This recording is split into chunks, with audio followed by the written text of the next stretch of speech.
ต่อធ្វើដំណើរទៅ DLK ជាមួយនឹងខ្ញុំឆេកពេលដែលយើងបានមកដល់យើងឃើញផ្លាក DLK Cambodia នៅទល់មុខសាលា AFL នឹងឡើងធំហ្មងហើយពេលដែលបានចូលទៅដល់ក្នុងហាងគឺរឹតតែអែមព្រោះថាមានលក់តុក្កតាទាំងតូចទាំងធំនិយាយទៅគឺ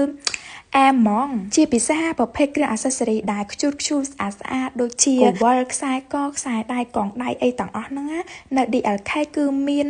ហើយស្អាតហ្មងមិនត្រឹមតែប៉ុណ្្នឹងឯណាសំបីតែតាគៀបកស៊ូចង់សក់បោអីទាំងអស់ហ្នឹងនៅ DLK ហ្នឹងក៏មានដែរហើយបើសិនជាបងអូនបានទៅដូចខ្ញុំនេះឈរតេះស្រឡាញ់តាគៀបមួយណាគឺតេះតាគៀបមួយហ្នឹងហើយរបៀបថាឃើញមួយណាស្អាតគឺយើងយកមួយហ្នឹងតែម្ដងដោយដែលខ្ញុំបាននិយាយតាំងពីក្បាលវីដេអូអញ្ចឹងគឺនៅ DLK Cambodia គឺមានលក់អ្វីច្រើនខ្លាំងណាស់អ្នកទាំងអស់គ្នាជាពិសេសបើអ្នកទាំងអស់គ្នាទៅហាងគាត់ផ្ទាល់យើងបានលោអីអញ្ចឹងណាថារបស់ហ្នឹងសមនឹងយើងអត់លោចុះលោឡើងឥឡូវក៏ដល់មកទៅគិតលុយហើយព្រោះថាបើសិនជាយើងនៅលោយូរជាងហ្នឹងដឹងតែអស់លុយច្រើនជាងហ្នឹងហើយវីដេអូថ្ងៃហ្នឹងគឺមានតែប៉ុណ្្នឹងឯងសូមជម្រាបលាបាយបាយអ្នកទាំងអស់គ្នា